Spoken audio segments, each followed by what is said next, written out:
안녕하세요. 유니서점입니다. 오늘 읽을 책은 방과 후입니다. 히가시노 게이고 지음, 소미미디어 출판사에서 파는 책입니다. 구독과 좋아요는 영상 제작에 큰 힘이 됩니다.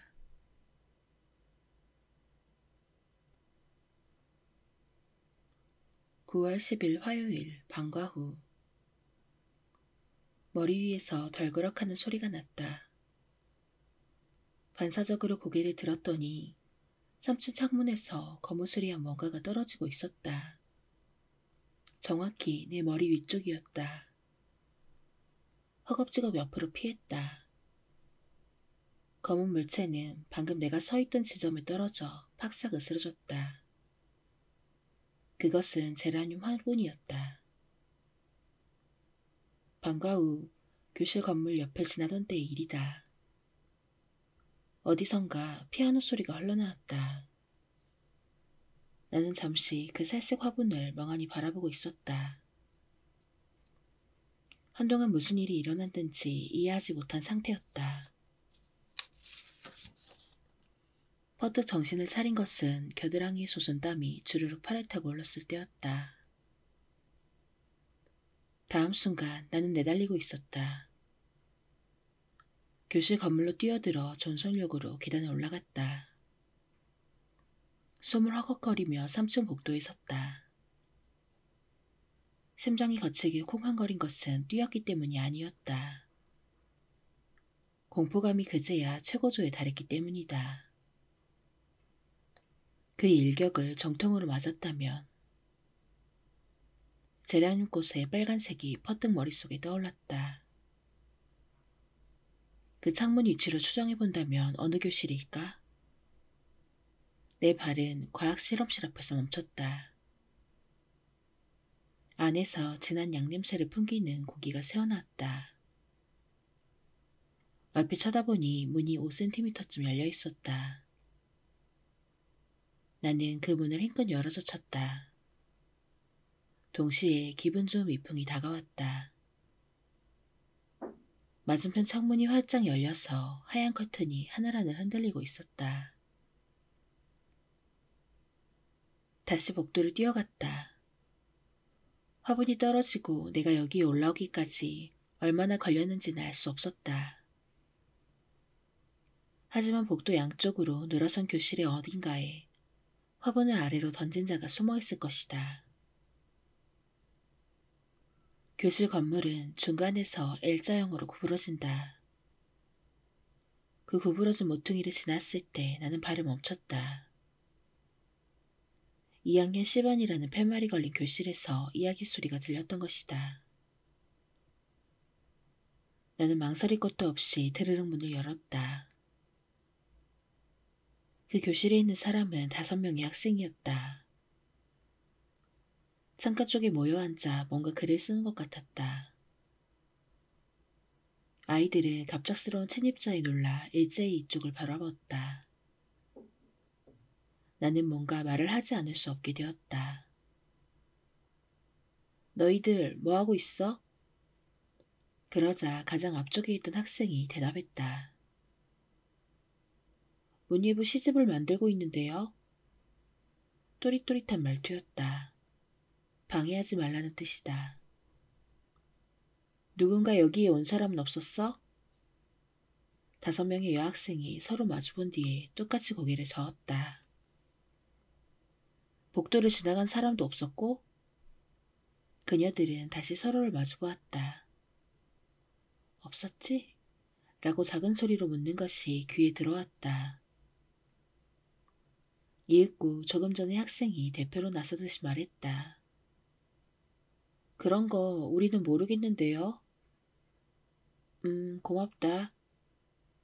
나는 교실 안을 둘러본 뒤에 문을 닫았다. 그때쯤이야 마침내 피아노 소리가 다시 귀에 들어왔다. 그러고 보니 아까부터 계속 들렸던 것 같다. 클래식 같은 건 잘 알지 못하지만 그래도 자주 들어본 적 있는 곡이었다.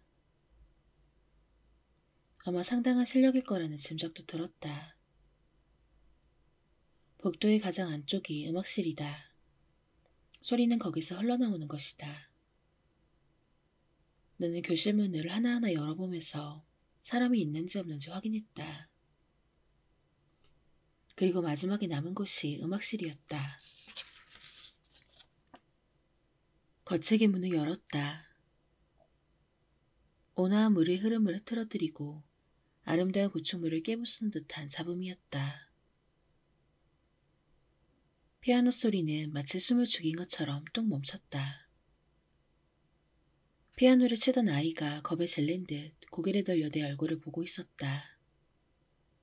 낯이 익었다. 2학년 A반 학생이다. 유독 하얀 피부가 인상적이지만 지금은 약간 새파래졌다. 나도 모르게 미안해 라는 말이 흘러나왔다. 여기 누군가 오지 않았어? 실내를 둘러보면서 울었다. 긴 의자가 세 줄로 늘어서 있었다. 창문 옆에 오래된 오르간이 2대. 벽에는 음악계의 공적을 남긴 유명한 음악가들의 초상화가 걸렸다. 숨을 만한 것은 없겠다고 판단했다. 그 학생은 말없이 고개를 저었다.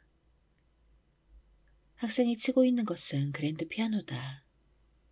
상당히 오래된 피아노라고 들었다. 그래. 나는 그 아이의 뒤를 지나 창가로 다가갔다. 교정에서 운동부 학생들이 달리기를 하는 모습이 보였다. 건물 계단은 이 음악실을 나가 바로 왼쪽에도 있다. 아마도 범인은 그쪽으로 도망친 것이리라. 그럴 만큼의 시간 여유는 충분히 있었을 것이다. 문제는 그게 누구냐는 것인데. 나는 피아노를 치던 아이가 지그시 이쪽을 쳐다보는 것을 깨달았다. 불안한 표정이었다. 애써 웃는 얼굴을 지으며 말했다. 피아노 계속 쳐볼래? 잠깐 듣고 싶으니까. 그녀는 그제야 표정을 누그러뜨리고 힐끗 악보에 시선을 던진 뒤에 부드럽게 손가락을 움직였다. 조용하게 고조되는 음률. 그렇지, 쇼팽이다. 나 같은 사람도 알고 있는 유명한 곡이다.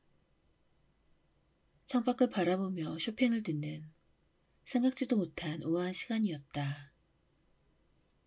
하지만 내 기분은 환해지지 않았다. 마음은 여전히 우울할 뿐이었다. 내가 교사가 된 것은 5년 전이다. 딱히 교육에 흥미가 있었던 것도 아니고 이 직업을 동경했던 것도 아니다. 한마디로 말하면 어쩌다 보니 라는 게 적합한 표현일 것이다. 고향의 국립대 공학부 정보공학과를 졸업한 나는 모 가전제품 회사에 취직했다. 본사가 우리 지역에 있다는 것이 선택의 이유 중 하나였지만 내가 배속된 곳은 엉뚱하게도 신슈 쪽의 연구소였다. 하지만 업무 내용은 광통신 시스템 개발 설계여서 그럭저럭 내가 희망하던 일이라고 할 수 있었다. 나는 그 연구소에서 3년 동안 근무했다. 변화의 계기가 찾아온 것은 4년째 되던 해였다. 더욱 그 지역에 새 공장이 들어서고 광통신 시스템 개발 연구원 대부분이 그쪽으로 옮겨가게 된 것이다. 물론 나도 마찬가지였다. 나는 망설였다. 더욱 그 지역은 너무 멀다는 이미지를 갖고 있었다. 산속에서 평생을 보내게 될지도 모른다는 선배 사원의 농담인지 진담인지 알 수 없을 듯한 말도 은근히 으스스했다. 이직을 생각해 보았다.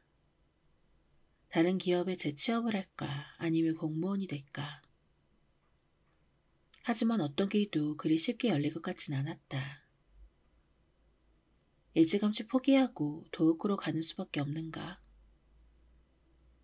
그렇게 마음먹은 참에 내게 교사가 될 것을 권한 것은 어머니였다. 나는 대학 재학 중에 수학교사 자격증을 땄지만 그것을 써먹지도 않고 묵혀두는 건 아깝다는 것이었다. 물론 어머니 입장에서는 아들을 도어크 같은 먼 곳에 보내고 싶지 않았던 것뿐이겠지만 실제로 교사는 급여 면에서도 그 무렵의 수입에 비해 결코 나쁜 직업이 아니었다. 하지만 교원 임용시험은 그리 간단히 합격할 수 있는 게 아니다. 나의 그런 염려에 대해 어머니는 사립학교라면 어떻게든 될 거라고 말했다. 돌아가신 아버지가 사학협회에 나름대로 연줄이 있었던 모양이다. 딱히 하고 싶은 일은 아니지만 싫다고 할 정도는 아니다. 라는 것이 교사라는 직업에 대해 내가 갖고 있던 이미지였다.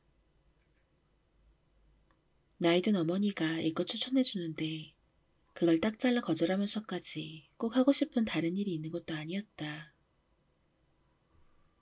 결국 나는 어머니의 말을 따르기로 했다. 일단 2, 3년 정도만 해볼까 하는 가벼운 마음이었던 것이다. 정식으로 임명장이 도착한 것은 그 다음해 3월이었다. 사립 세이카 여자고등학교. 나의 두 번째 직장이다. 이 학교는 S역에서 5분 거리.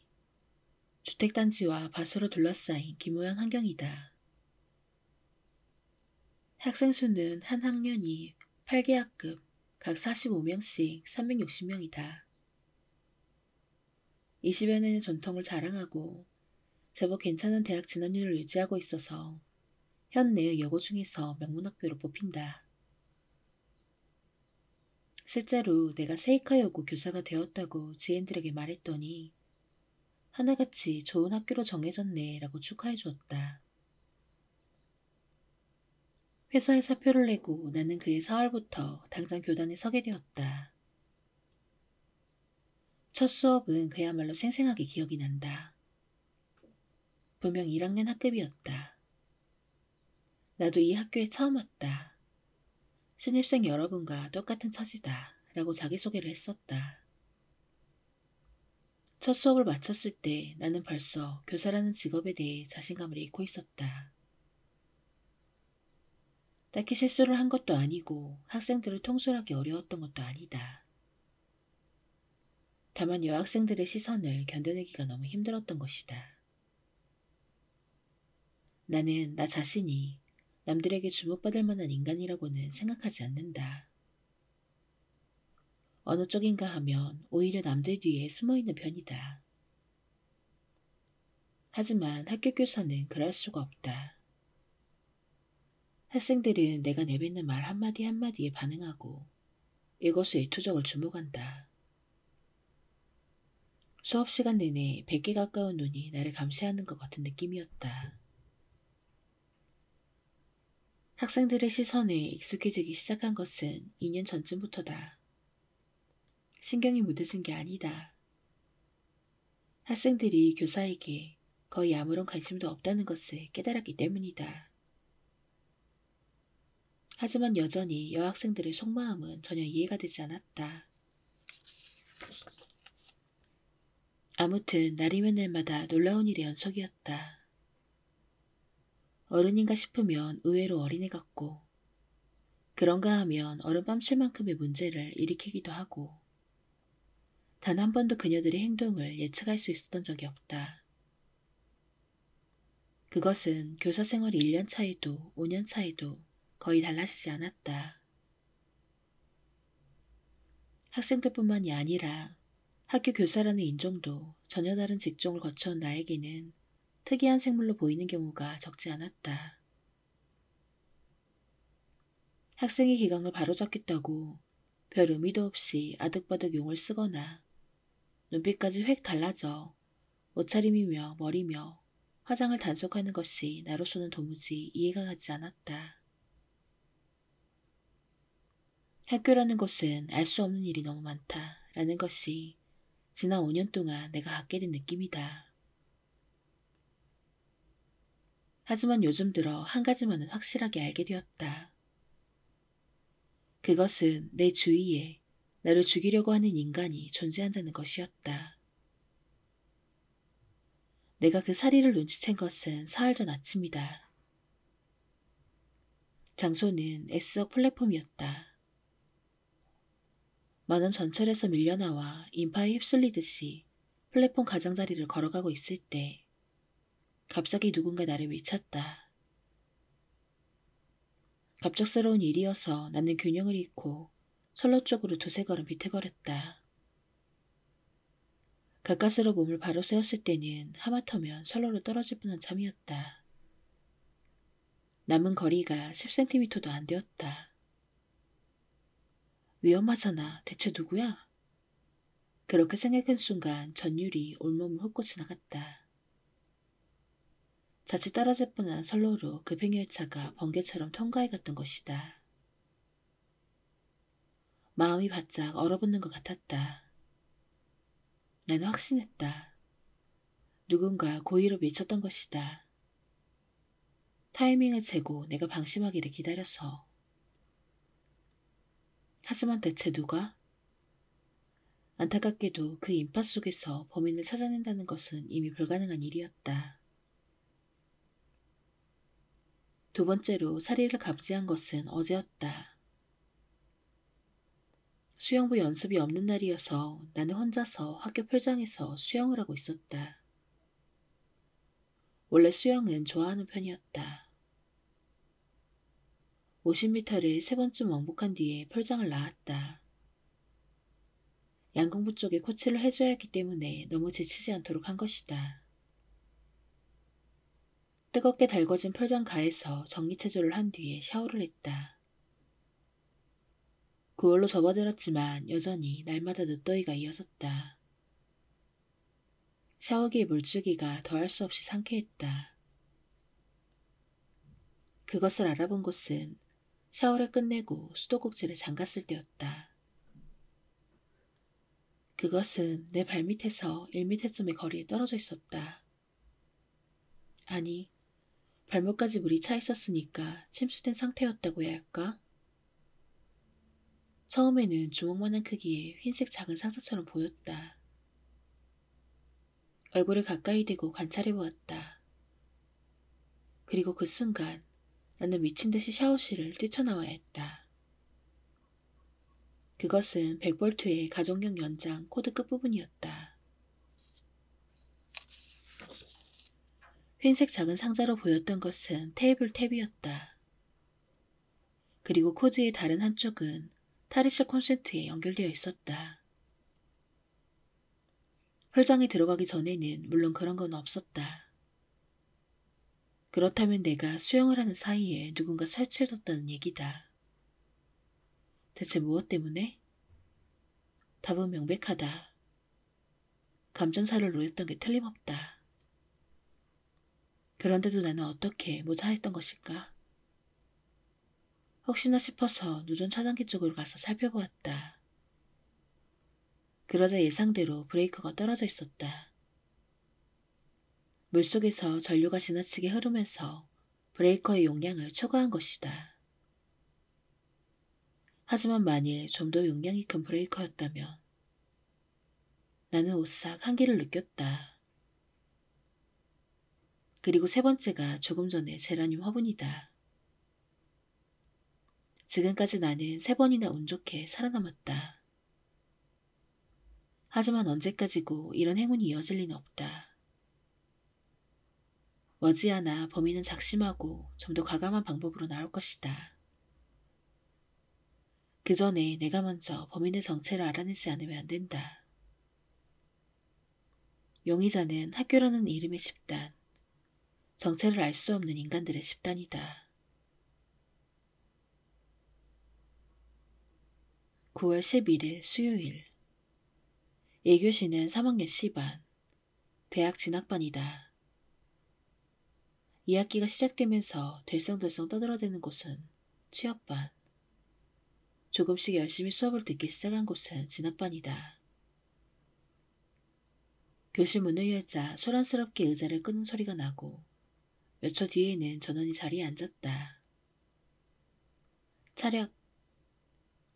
반장의 고령 소리에 하얀 블라우스 차림의 학생들이 일제히 일어섰다. 인사를 하고 모두 자리에 앉으면 다시 한바탕 교실 안이 시끌시끌해진다. 나는 곧바로 교과서를 펼쳤다. 교사들 중에는 수업 시작 전에 잡담을 하는 사람도 있는 모양이지만 나는 그런 건 도저히 흉내낼 수도 없었다. 정해진 순서대로 말을 하는 것도 힘든데 어떻게 쓸데없는 얘기까지 할 수 있을까? 수십 명의 시선을 한 몸에 받으며 이야기하는 게 고통스럽지 않다는 것은 일종의 재능이라고 생각한다. 52쪽부터 무덤덤한 목소리로 말했다. 학생들도 이제 내가 어떤 교사인지 감을 잡았는지 아무 기대도 하지 않는 기색이다. 수학 수업에 관한 것 외에는 일절 어떤 얘기도 하지 않는다는 것 때문에 나한테 머신이라는 별명이 붙여진 것도 잘 알고 있다. 티칭 머신의 줄임말이라는 모양이다. 왼손에 교과서를 오른손에 분필을 들고 수업을 시작했다. 삼각함수, 미분, 적분. 아이들의 몇 %쯤이나 내 수업을 알아들은지 심히 미심쩍다. 내 말에 고개를 끄덕이고 쉴 새 없이 필기를 한다고 해서 반드시 이해했다고는 할 수 없다. 시험을 볼 때마다 매번 배신감을 느끼게 되는 것이다. 수업이 3분의 2쯤 지났을 때였다. 교실 뒤쪽의 문이 갑작스럽게 열렸다. 아이들이 일제히 그쪽을 돌아보았다. 나도 분필을 든 손을 멈추고 쳐다보았다. 교실에 들어선 사람은 다카하라 요코였다. 그녀는 모두의 시선을 받으며 천천히 걸음을 옮겼다. 눈은 왼편 끝에 가장 안쪽에 있는 자신의 책상으로 향한 채였다. 물론 내 쪽 따위 돌아보지도 않았다. 정적 속에 요코의 발소리가 울렸다. 다음은 보정적분의 치환적분법인데 요코가 자리에 앉는 것을 지켜보고 나는 다시 수업을 시작했다. 고기가 팽팽하게 긴장된 것이 느껴졌다. 요코는 사흘간의 정학 처분을 받았을 터였다. 담배를 피우다 걸렸다라는 얘기였지만 자세한 것까지는 알지 못한다. 다만 오늘이 정학 후 첫 등교일이라는 것은 3학년 10반 담임인 하세 선생에게서 들었다. 그리고 1교시를 시작하기 전에 그 하세 선생이 내게 말했다. 아까 출석을 불렀는데 다카하라 요코가 안 왔더라고요. 또 무단결석을 할 모양인데 혹시 지각해서 선생님 수업 중간에 들어오면 따끔하게 얘기 좀 해주세요. 아이들 혼내는 데는 영 서줄이 없는데요. 나는 속마음을 그대로 말했다. 그런 말씀 마시고 부탁드릴게요. 선생님은 다카하라 요코가 2학년 때 담임이었잖아요. 그건 그렇지만 그러니까 꼭 한마디 해주세요. 알겠습니다. 대답은 그렇게 했지만 나는 하세와의 약속을 지킬 마음이 전혀 없었다. 물론 내 입으로 말했던 것처럼 학생을 혼내는데 소질이 없다는 이유도 있었다. 하지만 그보다 실은 다카하라 요코라는 학생을 대하기에 엉걸거려웠던 것이다. 요코가 작년에 내가 담임을 맡았던 2학년 비반 학생이라는 건 사실이다. 하지만 그때는 요즘처럼 문제였던 것은 아니다. 단지 정신적으로나 육체적으로나 조금 앞서간 학생이기는 했다. 올해 3월 종업식이 끝난 뒤였다. 2학년 비반 교실로 와주세요. 퇴근하려고 내 책상에 돌아온 나는 가방 위에서 그렇게 적힌 종이 쪽지를 발견했다. 이름은 적혀있지 않았지만 상당히 잘 쓴 글씨였다. 누가 무슨 일로 불러냈는지 전혀 짐작도 못한 채 나는 인적 없는 복도를 지나 교실문을 열었다. 기다리고 있던 사람은 요코였다. 그녀는 교탁에 몸을 기댄 자세로 이쪽을 쳐다보고 있었다. 요코, 너였어? 나를 불러낸 게? 내가 묻자 그녀는 무표정인 채로 고개를 끄덕였다. 무슨 일이지? 수학 성적에 뭔가 불만이라도 있으신가? 나는 그다지 익숙하지도 않은 농담을 했다. 하지만 요코는 내 말은 싹 무시해버리고 말했다. 선생님, 부탁할 게 있어요. 오른손에 든 하얀 물건을 내밀었다. 봉투였다. 뭐야? 편지? 아니에요. 안을 보세요. 그 말에 봉투 안을 들여다봤더니 기차표인 듯한 것이 들어있었다. 꺼내보니 3월 25일 9시 출발 특급 열차의 승차권이었다.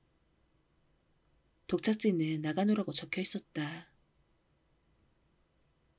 신슈에 갈 건데 선생님이 함께 가주시면 좋겠어요. 신슈? 그 밖에 또 누가 가지? 아무도. 둘이서만. 별일도 아닌 것처럼 가벼운 투로 요코는 대답했다. 하지만 그 얼굴 표정은 이쪽이 흠칫할 만큼 진지했다. 놀랐잖아. 나는 일부러 가장스러운 표정을 지어 보였다. 왜 하필 나야? 글쎄요, 나도 모르겠네요. 게다가 왜 갑자기 신수야? 그냥 어쩐지 가고 싶어서요. 그보다 가실 거죠? 이미 결정된 일이라는 듯한 요코의 말투에 나는 고개를 저었다. 왜요? 그녀는 뜻밖이라는 듯이 물었다. 특정한 학생과 그런 일은 하지 않는 게 우리 학교의 규칙이야. 특정한 여자와는? 뭐? 나는 당황해서 요코의 얼굴을 바라보았다. 아니, 됐어요. 아무튼 나는 3월 25일에 M역에서 기다릴 거예요. 안 돼, 나는 못 가. 오셔야 해요. 기다릴 거니까. 요코는 내 대답도 듣지 않고 성큼성큼 걸음을 옮겼다. 그리고 교실 입구에서 뒤를 돌아보았다. 안 오시면 평생 원망할 거예요. 그런 말을 던지고 휙 복도로 뛰쳐나갔다. 나는 기차표가 담긴 봉투를 손에 든 채 멍하니 교단에 서 있었다. 3월 25일이 될 때까지 나는 몹시 망설였다. 물론 요코와 여행을 떠날 생각 따위는 애초에 없었다. 망설였던 것은 그날 어떻게 해야 하느냐는 것 때문이었다. 완전히 무시하고 혼자 멀거니 기다리다가 돌아가게 할 것인가? 아니면 일단 여기 나가서 설득할 것인가? 하지만 요코의 성격을 감안해보면 그네 순순히 말을 들어줄 것 같지 않았다. 그래서 결국 여기 나가지 않기로 했다. 1시간쯤 기다리다 보면 제풀에 지쳐 포기하고 집에 돌아갈 거라고 느긋하게 생각했던 것이다. 역시나 그날은 마음이 편치 않았다. 아침부터 시계만 쳐다보고 있었다. 시계바늘이 9시를 지났을 때는 왜 그런지 큰 한숨이 흘러나오기도 했다. 어지간히도 긴 하루였다. 그날 밤 8시경 전화벨이 울렸다. 수화기를 든 것은 나였다. 네, 마에시마입니다. 전화 너머의 기척으로 요코라고 직감했다. 요코냐? 여태까지 기다렸어? 요코는 침묵하고 있었다. 하고 싶은 말은 많지만 입술을 깨물며 꾹 참고 있는 표정이 저절로 머릿속에 떠올랐다. 별일 아니라면 이만 전화 끊는다. 그래도 대답이 없어서 나는 수화기를 내려놓았다.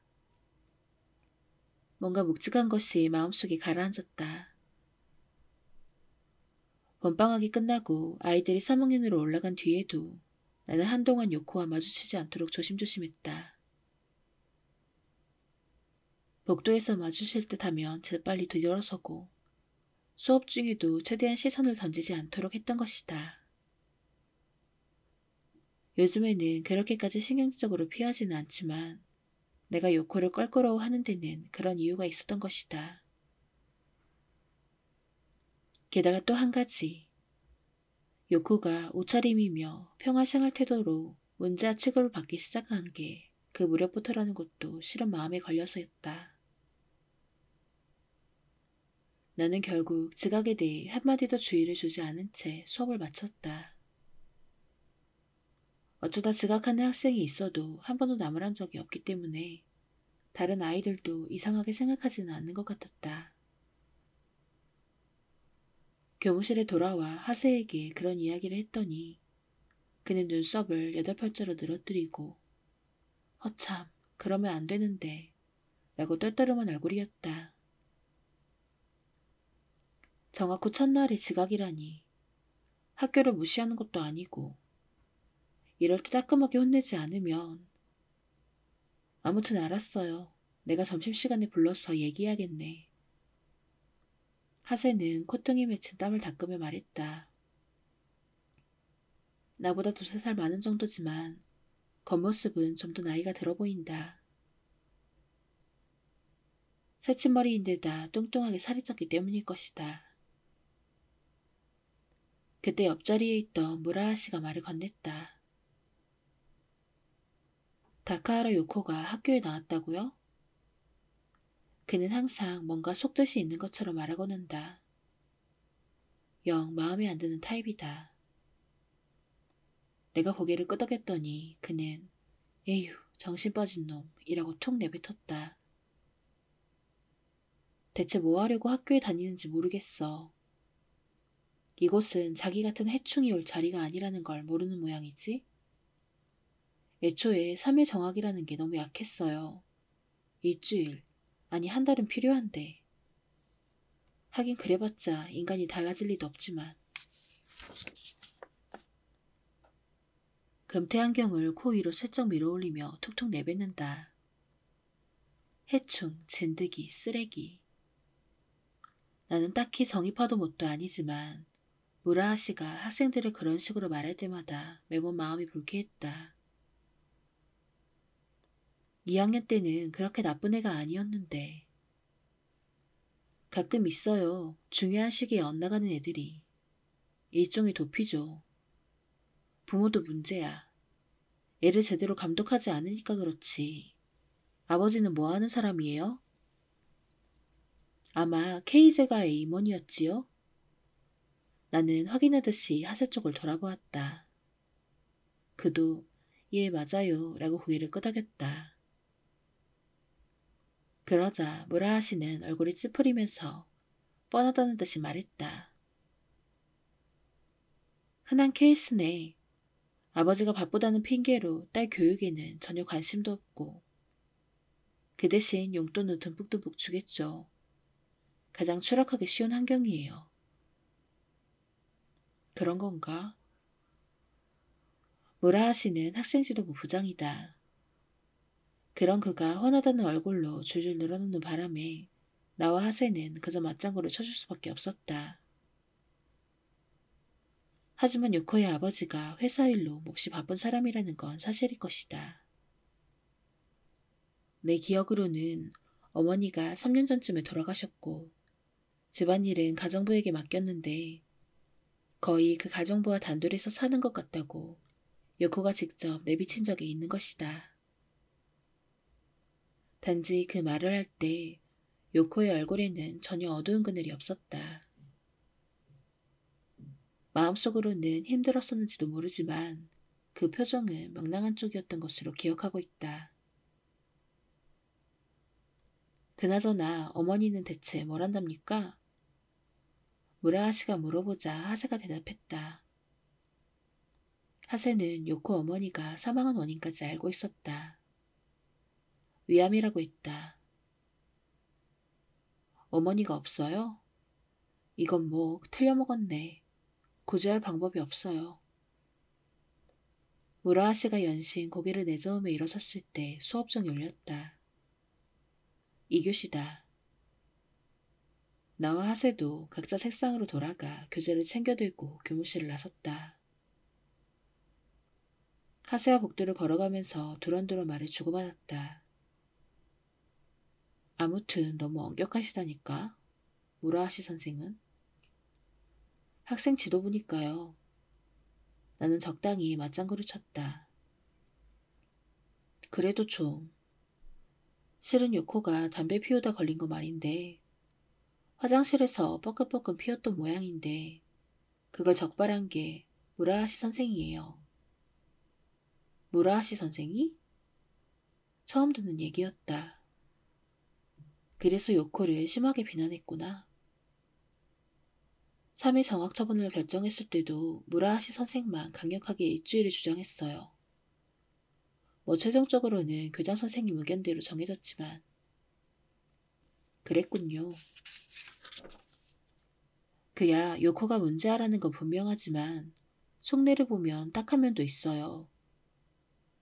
이건 다른 학생에게서 들은 얘기인데 요코가 변하기 시작한 게 올 3월 말쯤부터라는 거예요. 3월 말? 나는 가슴이 덜컥했다. 그 신수여행을 함께 가자고 했던 무렵이었다. 마에시마 선생도 알겠지만 요코네 집은 어머니가 돌아가신 뒤로 계속 가정부가 입주로 집안일을 해줬거든요. 근데 올 3월에 그 아주머니가 일을 그만두고 다른 젊은 가사 도우미가 들어온 모양이에요. 그것뿐이라면 별일도 아니지만 아무래도 요코 아버지가 무리하게 이전 가정부를 그만두게 하고 젊은 여자를 집에 들인 것 같더라고요. 그런 저간 사정 때문에 아이가 점점 삐뚤어지는 게 아닌가 나는 그렇게 짐작하고 있어요. 그렇습니까? 그런 일이 있었군요. 하세와 헤어진 뒤 나는 요코의 승부욕 강한 얼굴을 머릿속에 떠올렸다. 순수하기 때문에 더더욱 절망했을 때는 그 반작용이 크게 나타난다. 나는 학생 지도에는 영 서툴지만 그런 이유 때문에 어긋는 아이를 여러 명 알고 있다. 신수 여행을 부탁했을 때의 일이 새삼 생각났다. 어쩌면 요코는 그런 가정환경의 변화를 괴로워하던 끝에 그 여행을 생각해냈던 게 아닐까? 물론 여행 중에 나한테 상담하고 뭔가 충고를 얻으려는 생각 따위는 아니었을 것이다. 그녀는 단지 자신의 속마음을 털어놓고 그것을 들어줄 사람을 원했는지도 모른다. 하지만 나는 응해줄 수 없었다. 아니 애초에 응해줄 마음도 없이 냉정하게 외면했을 뿐이었다. 우리 반 아이들이 3학년이 되고 첫 수업 때가 생각났다. 결국 마음에 걸려 요코 쪽을 보았을 때 얼굴을 든 그녀와 눈이 마주쳐버렸다. 그때의 눈빛은 지금도 잊을 수 없다. 콕 찌르는 듯한 눈빛이었던 것이다.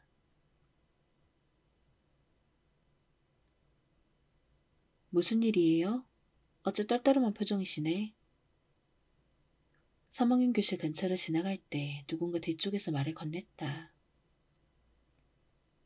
이런 식으로 말을 붙이는 학생이라면 뻥이 정해져 있었다. 게이코 아니면 가나이다. 뒤를 돌아보니 예상대로 게이코가 다가오는 참이었다. 어제 부부싸움이라도 하셨어요? 너는 기분이 좋아 보이는구나. 그러자 게이코는 목을 꾹 움츠렸다. 아휴, 기분이 좋기는요. 지금 최악이에요. 이거 도키타 선생님에게 혼났거든요. 자신의 머리칼을 손끝으로 집으면서 말했다. 여성스러운 웨이브가 꼬불꼬불 들어갔지만 파마는 당연히 금지사항이다. 태어날 때부터 이렇다고 말했는데도 도키타 선생님은 도무지 믿어주지를 않는다니까요. 도키타 선생은 그쪽 반의 담임교사다. 역사를 가르치고 있다. 당연하지. 1학년 때는 반듯한 단발머리였잖아. 아무튼 그런 거에 너무 엄격하세요. 융통성이 없어요, 융통성이. 화장은 이제 안 하는 것 같네? 그건 좀 그렇죠. 너무 눈에 띄니까. 여름방학 동안에 게이코는 화장을 하고 양궁부 연습에 참가했다. 햇빛에 그을린 피부에 오렌지색 립스틱이 아주 잘 어울린다나 어쨌다나 하는 소리를 했었다. 스기타 게이코, 3학년 B반, 양궁부 주장이다. 소녀티를 벗고 바야흐로 성인 여성으로 서서히 변신 중이다. 3학년쯤 되면 다들 부쩍 어른스러워지지만 그 중에서도 특히 두드러져 보인다. 이 게이코도 어떻게 대해야 할지 영 어렵기만 한 학생이다. 그 통합 합숙훈련 이후로 특히 그렇다. 나도 모르게 시선을 피하게 된다. 그런데 게이코 쪽은 무슨 생각을 하는지 합숙훈련 때의 일에 대해 아무 말도 하지 않았다. 마치 아무 일도 없었던 것처럼 굴었다. 어쩌면 이 여학생에게는 그런 건 별일도 아닌 것인가? 오늘은 연습에 나오실 거죠? 게이코는 나무라는 듯한 눈초리로 날 보았다. 요즘에 양궁부 연습을 거의 봐주지 않았다. 신변의 위험을 감지하고 방과 후에는 일찌감치 집에 가기로 했기 때문이지만 게이코에게 그런 말을 할 수는 없었다. 미안하지만 오늘도 내가 시간이 없네. 연습 잘 부탁한다. 아이 참, 요즘 1학년 애들 자세가 흐트러지고 있는데 그럼 내일은요? 내일은 나갈 수 있을 거야. 꼭 나오셔야 해요. 그렇게 말하고 게이코는 빙글 몸을 돌려 걸음을 옮겼다. 그 뒷모습을 보고 있으려니 지난번 합숙훈련에서 일은 역시 꿈이었나 하는 마음까지 들었다. 세이카 요고에는 12개의 운동부가 있다. 교육 방침에 따라 학교 측에서는 학생 모두에게 운동부에 가입할 것을 권장하고 있고 후원도 아끼지 않는다. 그 보람이 있었는지 농구부와 배구부를 선두로 각 운동부마다 상당히 활발한 활동을 펼치고 있다. 각종 대회에서 높은 순위까지 올라가는 경우가 해마다 두세 팀은 있을 정도다. 그런데 그만큼 왕성한 활동을 펼치는데도 2년 전까지 운동부 학습훈련이 금지되어 있었다. 한창 때의 여학생들을 함부로 외박하게 할 수 없다는 단순한 이유 때문이었지만 이런 인습은 타파하기가 어려워서 해마다 합숙훈련 얘기가 나오는데도 한 번도 실현된 적이 없었다. 그래서 새롭게 나온 의견이 운동부의 통합학습훈련이었다. 각 팀마다 제멋대로 학숙하는 것이 바람직하지 않다면 운동부 전체가 모여서 합숙을 하면 어떻겠냐는 것이었다. 이렇게 하면 행선지나 숙소는 학교 측에서 정하면 되고 인솔교사가 많아지기 때문에 조직적인 감독도 가능하다. 단체로 움직이면 금전적인 부담도 줄을 터였다. 물론 반대 의견도 여전히 남아있었지만 작년에 드디어 제1회 통합합숙훈련이 실현되었다. 나도 양궁부 지도교사로 동행했고 결과는 대성공이었다. 학생들의 평판도 아주 좋아서 당분간 계속해보자고 얘기가 되었다. 그리고 올 여름방학 제2회 통합합숙훈련에 들어갔다. 행선지는 지난번과 마찬가지로 현에서 운영하는 스포츠 레저 센터였다. 일주일 동안 연습에 매진한 하루하루가 이어졌다. 첫날의 일정표는 우선 6시 30분 기상, 7시 조식, 8시부터 11시까지 연습, 12시부터 중식, 1시 30분부터 4시 30분까지 연습, 석식은 6시 30분, 그리고 10시 30분에 소등하는 것으로 짜여졌다. 상당히 힘든 일정이지만 각 팀별로 적절히 휴식 시간을 가져도 좋다고 했고 자유시간도 적지 않았기 때문에 학생들에게서 불평은 거의 나오지 않았다. 특히 석식에서 소등까지의 시간을 크게 기대하는 모양이었다. 평소 학교에서는 맛볼 수 없는 친밀감과 연대감을 서로에게서 느꼈을 터였다. 나는 책을 읽거나 텔레비전을 보면서 시간을 때우는 일이 많았지만 연습 내용은 매일 저녁마다 빠짐없이 점검했다. 그리고 그건 4일째 날 저녁이었던 것 같다. 합숙훈련 전반부의 일정이 끝났기 때문에 양궁부원들의 실력이며 앞으로의 방침을 점검하기 위해 나는 식당에서 데이터를 정리하고 있었다. 소등 후 30분 정도가 지났을 때였으니까 아마 11시쯤이었을 것이다. 100명이 넘는 인원이 한 번에 식사할 수 있는 대형 식당에는 아무도 없었다. 양궁은 성적이 분명하게 점수로 표시되는 스포츠다. 따라서 각자의 실력 향상도를 측정하는 데는 그날의 득점을 보는 것이 가장 손쉽고 빠르다. 그래서 지난 4일 동안의 부원들의 득점을 그래프로 만들어 보기로 했다. 다음 날에 그 그래프를 부원들에게 보여줄 생각이었다. 작업을 시작하고 한참 지났을 때 문득 인기척을 느끼고 얼굴을 들었다. 테이블 건너편에 게이코가 서 있었다. 열심히 하시네요. 그녀다운 건방진 말투였지만 그 목소리에는 왠지 평소의 장난스러운 느낌이 없었다. 소등이야, 안 자냐? 아니, 그냥 좀.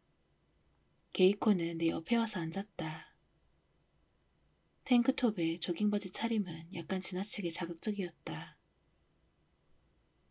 아, 득점 데이터를 정리하시는 거네요? 노트를 들여다보며 그녀가 말했다.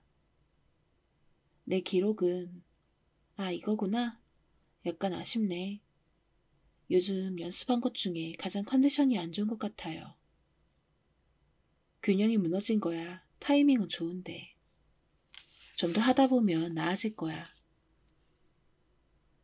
가나에도 히로코도 여전히 바닥을 헤매네. 자세는 깔끔한데. 화살을 쏜다기보다 활이 떠밀리는 느낌이야. 한마디로 힘이 너무 부족해. 결국은 트레이닝인가? 바로 그거야. 거기서 대화는 끝났다는 생각으로 나는 다시 연필을 들고 노트를 마주했다. 하지만 게이코는 전혀 일어설 기미가 없었다. 옆에서 턱을 갠 채 노트에 시선을 떨구고 있었다. 안 자냐? 조금 전과 똑같은 말로 물어보았다. 잠이 부족하면 더위를 이겨내기 힘들어.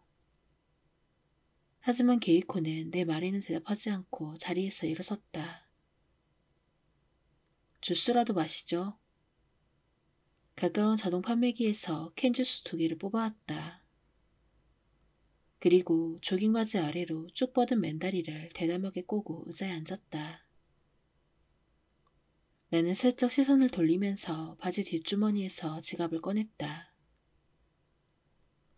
괜찮아요. 주스 1개쯤은 제가 사드릴게요. 그럴 수는 없지. 부모님에게서 용돈을 받는 처지인데.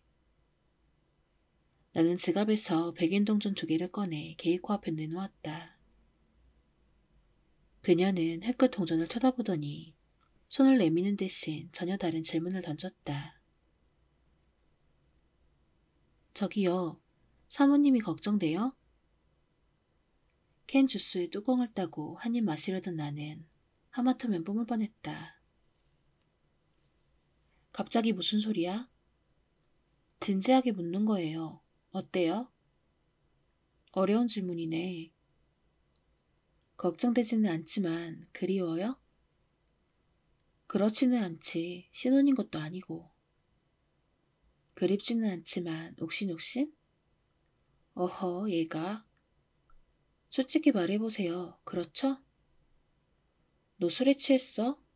어디서 술을 조달했지? 그러고 보니 어째 술 냄새가 나는데? 나는 게이코의 얼굴 쪽에 코를 대고 냄새를 맡는 척했다. 하지만 그녀는 웃으려고도 하지 않고 내 눈을 빤히 마주보았다. 그 진지한 눈빛에 신경이 마비되는 것을 느끼고 나는 꼼짝도 할 수 없었다. 2, 3분인지 2, 3초인지 우리는 서로를 마주보고 있었다. 가짜는 표현을 해보자면 그 순간 두 사람 사이의 시간이 정지한 듯한 느낌이었다. 게이코가 눈을 먼저 감은 것인지 내가 그녀의 어깨에 손을 얹은 것이 먼저인지 잘 생각나지 않는다. 단지 둘 다 지극히 자연스럽게 얼굴을 맞대고 당연한 이처럼 입술을 맞댔다. 나는 스스로도 이상할 만큼 침착했었다. 누군가 불쑥 식당에 들어오지는 않을까 하고 귀를 기울였을 정도다. 그리고 게이코도 긴장은 하지 않았던 것 같다. 그 증거로 그녀의 입술은 촉촉하게 젖어 있었다. 이런 때 내가 사과해야 하는 건가? 게이코의 입술에서 물러선 뒤에도 그녀의 어깨에 손을 얹은 채 나는 물었다. 탱크톱에 맨살이 드러난 어깨는 내 손 안에서 점점 더 땀이 배어나는 것 같았다. 왜 사과를 해요? 게이코는 시선을 피하지 않고 되물었다. 나쁜 일도 아닌데. 이런 짓을 하다니 내 마음속을 모르겠다. 좋아하지도 않는데 라는 말인가요? 아니, 나는 말을 얼버무렸다. 그럼 왜요? 안목의 룰을 깬 것 같은 느낌이야. 그렇지 않아요. 게이코는 강한 어조로 말했다. 여전히 내 눈을 빤히 들여다보고 있었다. 지금까지 룰에 묶여있다고 생각한 적도 없는데요, 뭘. 세게 나오네? 나는 게이코의 어깨에서 손을 내리고 캔주스를 단숨에 비웠다. 어느새 목이 바짝 말라 있었다. 그때 복도를 지나가는 발소리가 들려왔다. 슬리퍼를 질질 끄는 듯한 소리다.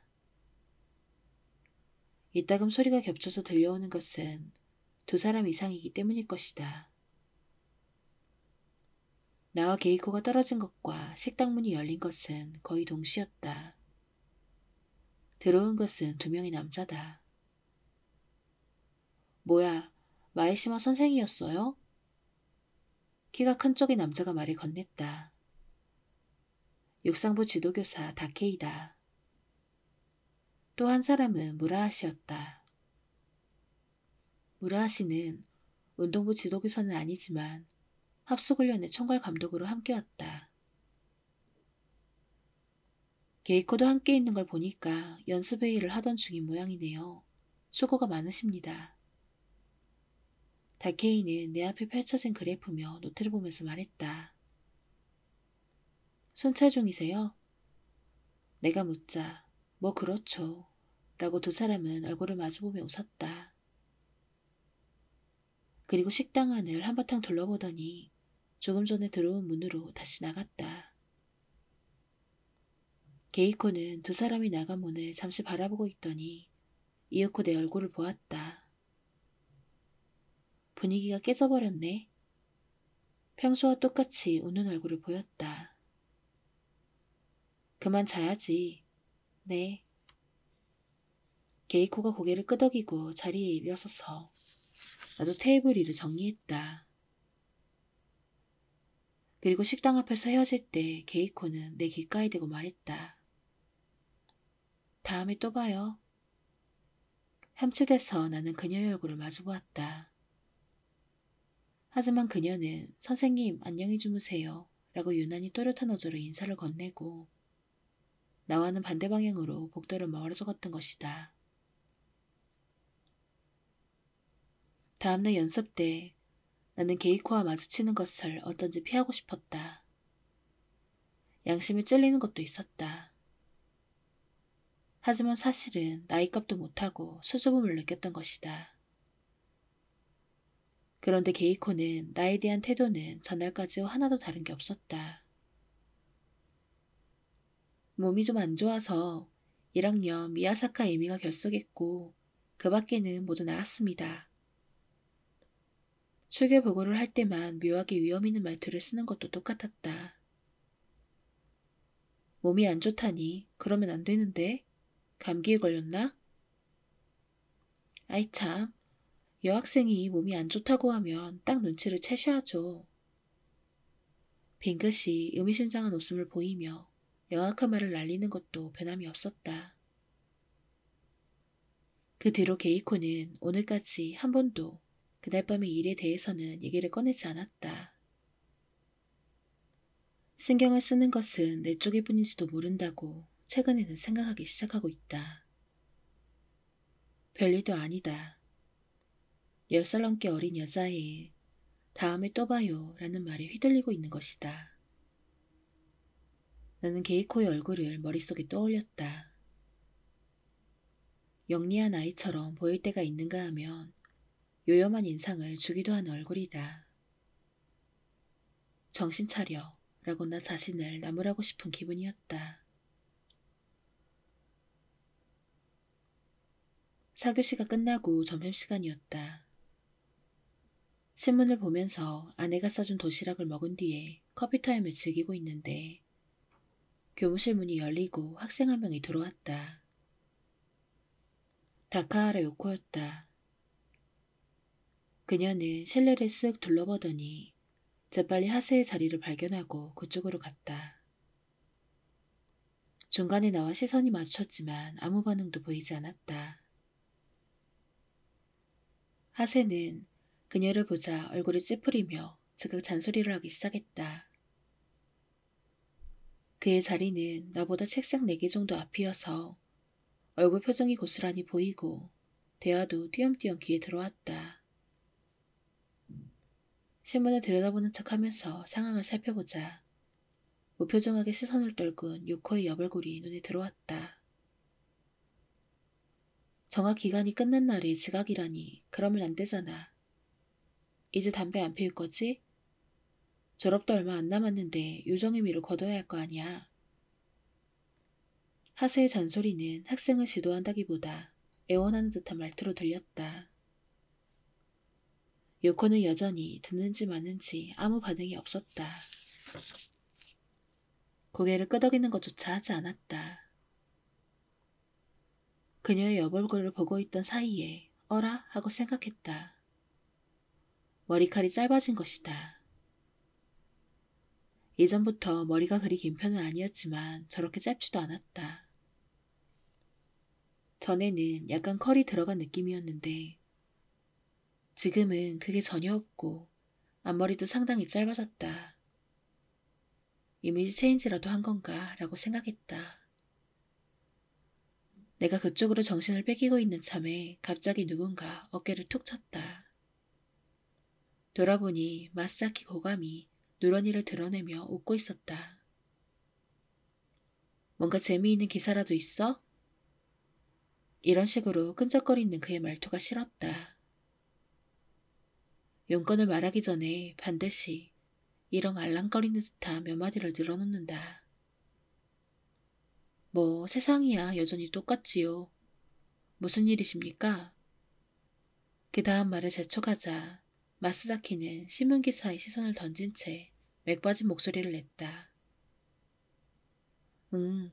교장 선생님 호출이야. 나는 신문을 마스자키에게 건네고 서둘러 교장실로 향했다. 교장실 문을 노크하자 네 라는 소리가 뒤이어서 안으로 들어갔다. 구리하라 교장이 등을 돌리고 앉아 담배 연기를 토해내는 것이 보였다. 벌써 몇 번이나 금연에 실패한 모양이다. 교장은 의자를 빙글 돌려 이쪽으로 향하더니 입을 열자마자 물었다. 양공부는 좀 어때? 올해는 전국대회 출전을 노려볼 만하지 않나? 나지막하지만 우렁우렁한 목소리다.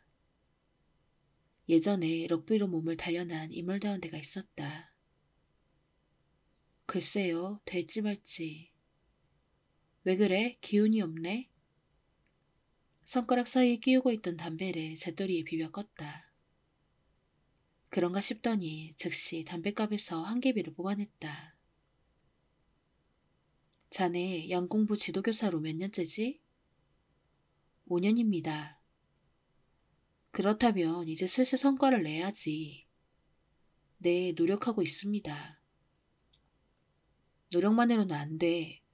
어떻게든 눈에 띄는 실적을 올려야 한다고.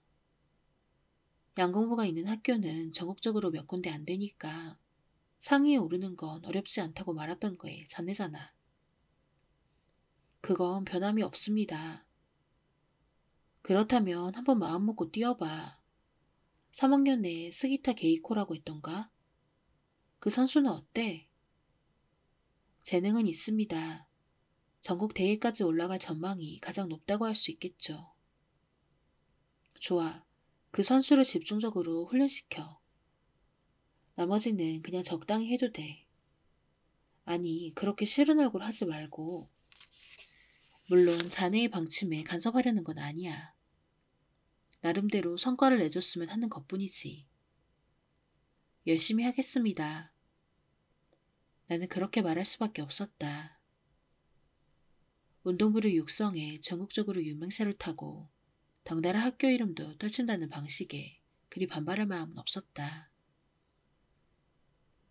학교도 어차피 경영인 이상 홍보에 힘을 기울이는 건 당연한 일일지도 모른다.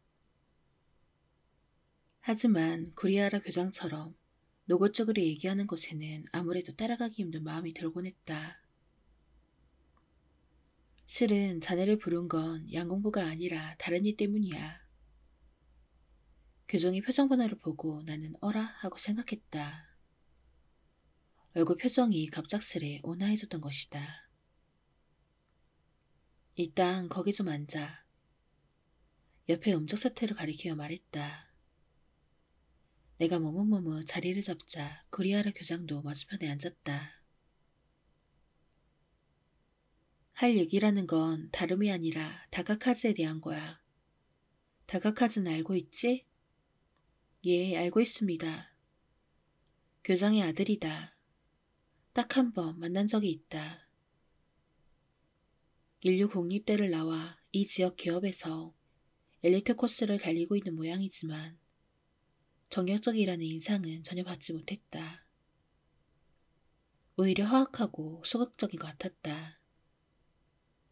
물론 겉으로 드러난 인상과 실제가 반드시 일치하는 건 아니겠지만 교장이 말을 이어갔다.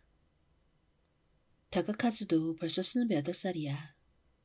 이제 슬슬 결혼을 생각하고 있는데 좀채 괜찮은 사람을 찾을 수가 없네. 내가 보기에는 괜찮은 신부감인데 본인이 사진을 보고 족족 거기를 젓는 상황이라서 말이야.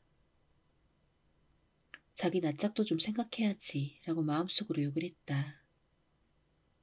그러다 이번에 점 찍은 사람이 있는데 누구일 것 같아?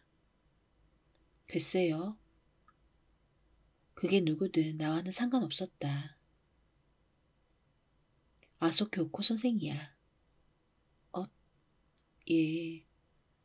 내 반응에 교장은 만족스러운 모양이었다. 놀랐어? 놀랐습니다. 아소 선생이라며 나이가. 26이야.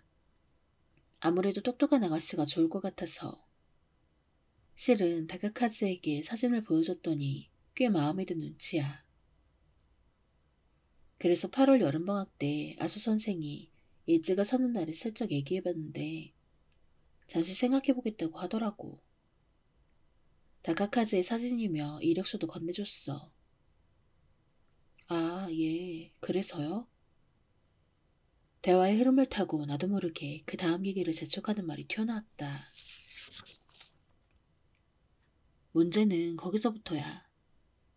그게 벌써 3주일 전인데 아직까지 아무 대답이 없어. 넌지시 오늘 떼봐도 조금만 더 기다려달라고 얼버무리기만 하는 거야. 싫으면 싫다고 분명하게 말해주면 좋을 텐데. 아무래도 속내를 알 수가 없어서 난감해하고 있어. 그래서 자네를 부른 거야. 중간쯤부터 교장이 원하는 게 무엇인지 서서히 감이 잡혔다. 한마디로 아소교코의 속마음을 확인해달라는 것이었다. 내가 그렇게 말하자 교장은 만족스러운 듯 고개를 끄덕였다. 역시 눈치가 빠르네. 바로 그거야. 근데 그것만으로는 어린애 심부름이지. 그참에 아소 선생의 남자 관계도 알아봐줬으면 좋겠어. 철저하게 말이지. 물론 나이가 26이나 됐으니까 그런 일도 한두 가지쯤은 아니겠지. 나도 그리 완고한 사람은 아니야. 문제는 현재야. 알겠습니다. 하지만 만일 아소 선생이 이 혼담이 별 뜻이 없다면 그런 것까지 알아볼 필요는 없겠죠? 가망성이 없다는 거야?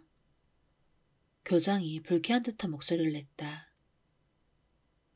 그럴 가능성도 있다는 얘기입니다. 뭐 좋아. 그럴 경우에는 뭐가 마음에 안 드는지 분명히 밝혀달라고 말해줘. 원하는 건 가능한 한 들어줄 생각이니까. 알겠습니다. 신랑감이 마음에 안 든다고 하면 어떻게 할 거냐? 라고 한번 물어보고 싶었다.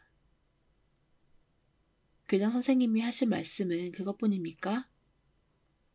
나는 약간 정색하는 목소리를 내보았다. 나는 이제 끝났는데 자네도 뭔가 얘기할 게 있나? 교장의 말투가 신중해졌다. 내 표정을 읽어낸 것이리라. 누군가 또 저를 노렸습니다. 뭐라고? 저를 노렸어요. 어제 교실 건물 옆을 지나는데 위에서 화분이 떨어졌습니다. 우연히 그런 거 아니야? 그렇게 생각하고 싶은 것처럼 교장은 억지 웃음을 지었다. 우연한 일이 3번씩이나 연달아 일어나겠습니까? 플랫폼에서 떠밀린 것, 표장에서 감전사할 뻔한 것은 교장에게 이미 말했었다. 그래서? 뭐가 그래서냐고 쏘아붙이고 싶은 것을 꾹 참고 나는 조용한 어조로 말했다. 경찰에 신고할 생각입니다. 그러자 교장은 담배를 재떨이에 내려놓고 팔짱을 끼더니 어려운 문제에 부닥친 것처럼 떨떠름한 얼굴로 눈을 꾹 감았다. 좋은 대답은 나오기 힘들겠구나 하고 나는 직감했다. 아니나 다를까 교장이 말했다. 아니, 조금만 기다려보자고. 나는 고개를 끄덕이지 않았다. 교장은 눈을 감은 채 입만 움직이고 있었다. 이건 학생들이 저지르는 일종의 비행이야. 다른 학교, 특히 남고 같은 데서는 조직폭력배 비슷한 싸움이 일어나는 경우도 있어. 근데 그런 경우에도 경찰을 개입시키는 건 아무도 좋게 생각하지 않아. 이건 어디까지나 학생과 교사 간의 문제야. 여기서 교장이 눈을 번쩍 떴다. 어떻게든 살살 달래서 이를 무마하려는 듯한 눈빛이었다. 아마 장난일 거야. 좀 심하게 장난을 친 거라고. 설마 자네를 죽일 마음이었겠어? 그런 일에 괜히 심각해져서 경찰까지 불러들이면 나중에 웃음거리가 되기 십상이야. 하지만 범인이 하는 짓은 실제로 심각하다고 생각할 수밖에 없습니다. 그러자 교장은 갑자기 험악한 표정으로 테이블을 탁 쳤다. 자네는 제자들을 믿지 못하는 건가? 나는 놀랐다. 이 사람의 입에서 그런 말이 튀어나올 줄은 생각도 못했다. 이런 자리가 아니었다면 아마 웃음이 터졌을 것이다. 그런 별명거리를 생각해낸 것 자체가 경이로웠다. 이봐, 마에시마 선생. 다시 목소리가 온화해졌다. 당근과 채찍을 실천하고 있는 건가? 앞으로 딱 한 번이야. 한 번만 더 상황을 지켜보자고. 그 결과에 따라서는 나도 더 이상 말리지 않을게. 어때? 그러면 됐지? 그 한 번이 나에게 치명상이 되면 어떻게 할 것인가? 하지만 난 아무 말도 하지 않았다. 그의 제안을 받아들인 게 아니었다. 포기한 것이다. 앞으로 딱 한 번입니다. 내가 다짐을 하자 교장은 살았다는 듯이 표정이 환해져서 학교 교육에 대해 늘어놓기 시작했다. 교사의 자세, 학생의 자세. 그런 헛소리는 듣고 싶지도 않았다. 나는 수업이 있어서 이만이라고 말하고 자리에서 일어섰다. 문을 열고 나올 때 아들 녀석일 잘 부탁해 라는 목소리가 들렸다.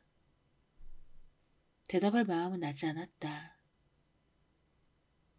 교장실을 나오자 오후 수업의 예비 종소리가 울렸다. 청청걸음으로 지나가는 학생들에 섞여서 나는 교무실로 돌아왔다.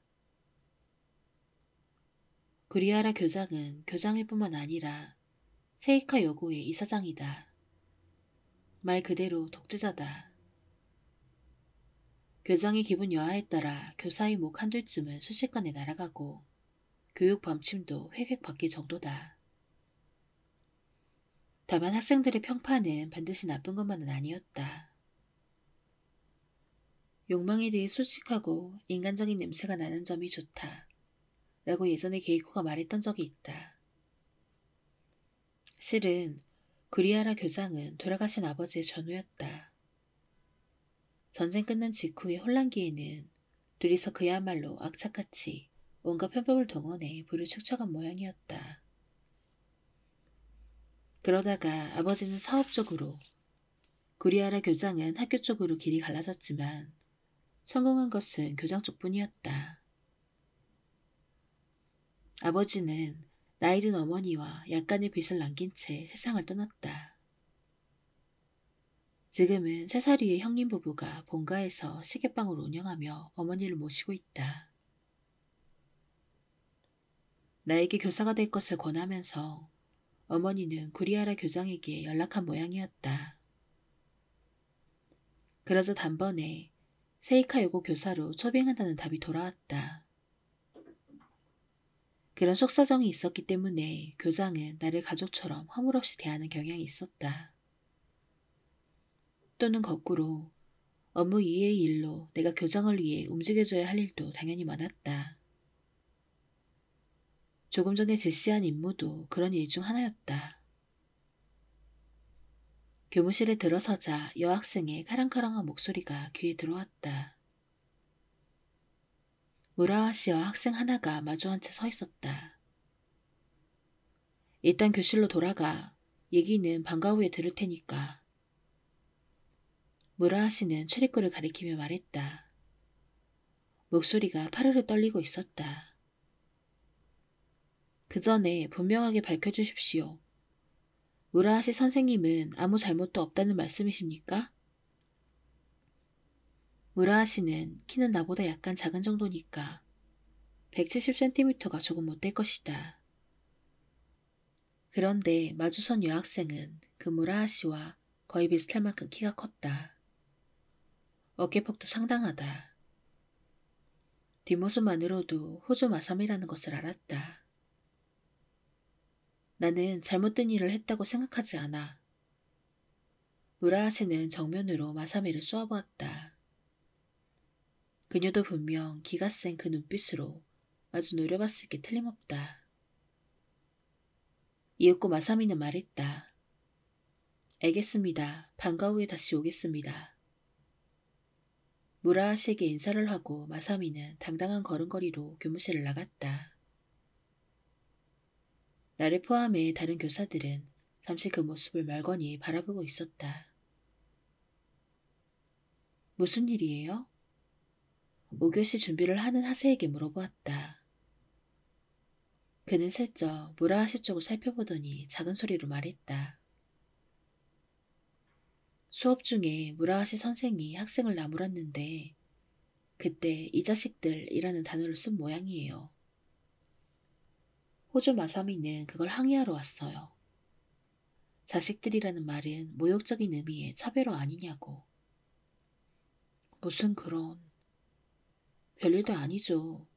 호주도 그런 건 다 알고 있을 거예요. 반쯤은 고집 싸움 같은 거예요. 그렇군요. 나는 고개를 끄덕이며 내 자리로 돌아왔다. 호조 마사미, 3학년 A반 반장이다. 입학 때부터 지금까지 계속 전교 수석이어서 세이카 요구 설립 이래 최고의 재원이라는 말도 그리 과장이 아니다. 목표는 도쿄대학이라고 했지만 실제로 합격한다면 그야말로 학교 설립 이래 최고의 성과다. 검도부 주장이기도 한데 현 내에서 손꼽히는 여학생 검도사로 알려져 있다.